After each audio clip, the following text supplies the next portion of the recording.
Hello, little worm. Or why are you in a clamshell if you're a worm? He also doesn't know. He has amnesia.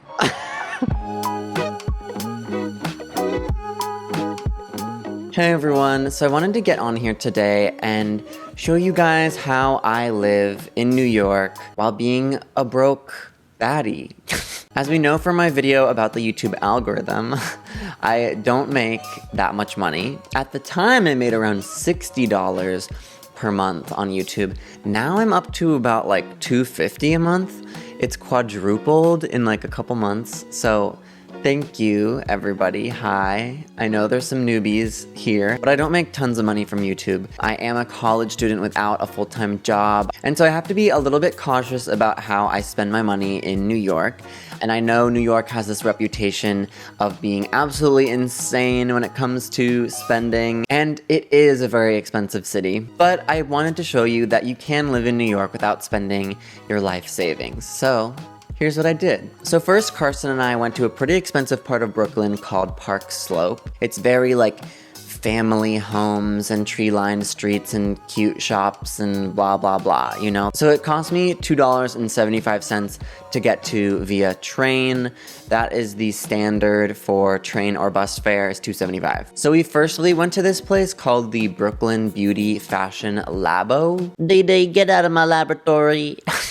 There was a coffee shop in the same room as a clothing store, in the same room as an art design store, in the same room as a hair salon. Like, it was crazy, but super cool. I don't know what it is about Japanese products, but they just feel more like carefully crafted. I think probably because Japanese goods are made to last and American ones are like made to either break or for a new one to come out that's better, so you buy more. Consumerism is a disease, anyway. But all of this fancy schmancy good stuff was right next to some more affordable Japanese snacks. I spent $10.78 on a jiggly cheesecake, a sweet bread, and a poppin' cookin' candy making kit, and that was like literally the most expensive thing I'm going to spend in this video, so.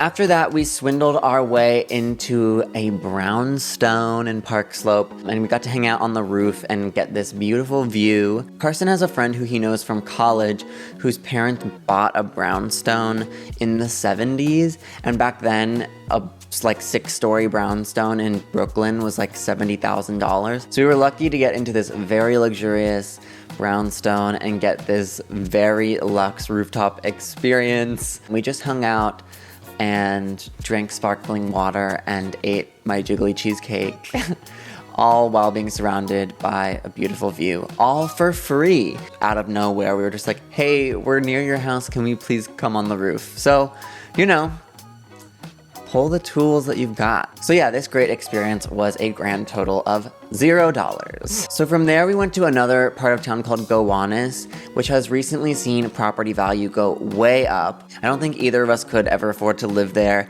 but we spent the day walking around and just enjoying the sights. We went to the infamous Gowanus Canal. Ah, you've arrived. Welcome to the stinky Gowanus Canal. One of my favorite things to see. We also went around and found some cool murals and cars, sort of giving us this luxurious but also modern fantasy. And the best thing about good company is that you can create your fun anywhere along the way. We stopped to be silly often, and no amount of money can do that for you. It can't give you that. So New York is fun to do luxurious things, but your company is better. So then we walked home and spent $0 again. Here's an 18-second look at how we spent our night together.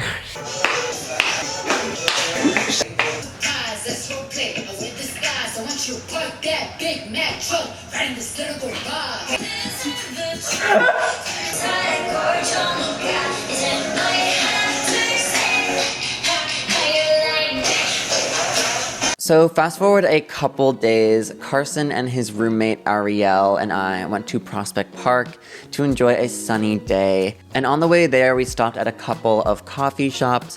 One was called Ciao Bella, and it didn't seem like Ariel and Carson had any complaints. I decided not to get anything there because I often shake when I drink coffee. But then soon after hearing them slurp down their bean juice, I was like, maybe I do want something. So we stopped at this place called Hibiscus Brew. It was super cute, as you can see, but I'm just gonna tell you guys the truth. This coffee sucked ass and was probably the worst coffee I've ever seen. I got a latte and it was so salty. It was the saltiest drink I've ever had. And Ariel said like maybe they accidentally put salt in instead of sugar, but I didn't ask for any sugar. And so then I'm thinking like maybe the almond milk was just bad.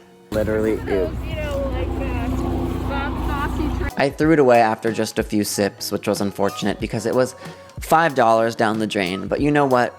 You win some, you lose some. Anyway, then we got to Prospect Park, which is kind of like the Central Park of Brooklyn, I guess. It is large and central and gorgeous, and it might even be a little bit less crowded than Central Park. And obviously it's completely free, but it is beautiful both in like a natural way as well as a like architectural way. So it's a great place to sort of feel rich in spirit and in nature in the big city. And I know that's kind of dramatic, but sometimes I feel in New York the idea of like the luxury comes from just being in buildings and shopping and getting food and blah blah blah, but there really is a richness in just the naturalness of the parks. Then we played this little game.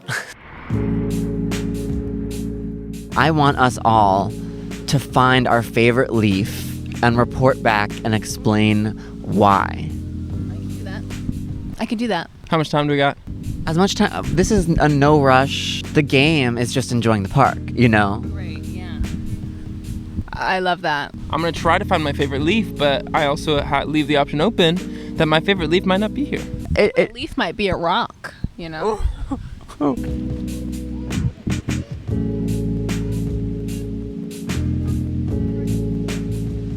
Hello, everyone. We are back with our booty. I don't know.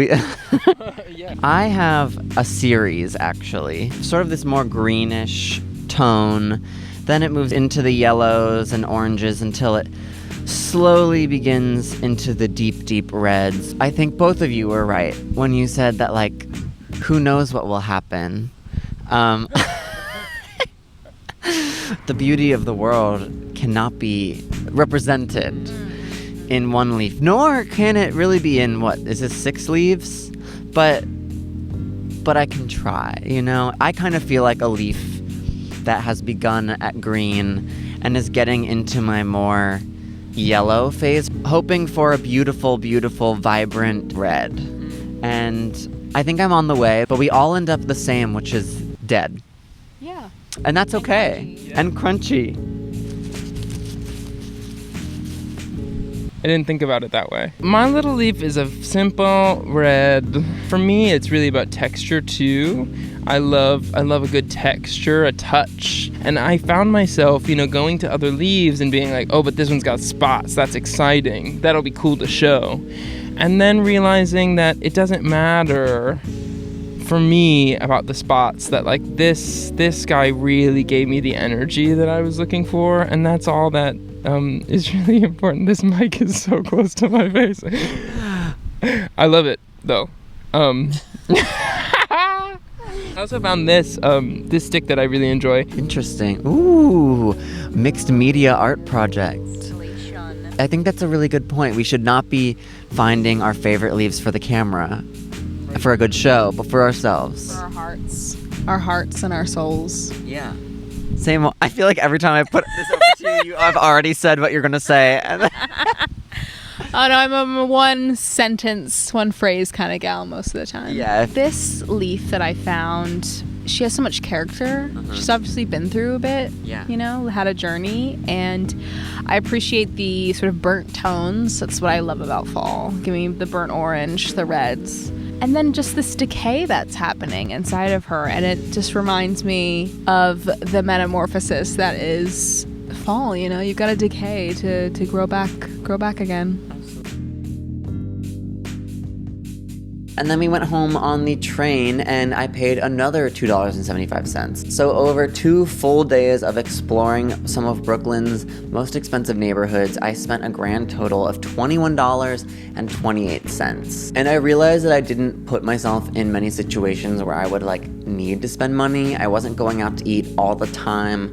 I wasn't going to a bar. I wasn't going shopping really. But especially with COVID-19, like I wouldn't really want to be doing that stuff too much anyway. So yeah, I think this is actually a really great time to be broke with expensive taste in New York. And before I go, I did just want to say thank you for 10,000 subscribers. I have been growing quite quickly recently on here, and I just want to thank you guys a whole lot because I've been doing YouTube for, I don't know, 8 years now through several different channels, and I just didn't feel like connected to the content I was making or you guys. And I don't know, something about the content I'm making now, I just feel really fulfilled. I just thank you guys so much. So thank you for 10,000 subscribers. And I really hope you're well, and I'll see you guys in the next one. Bye.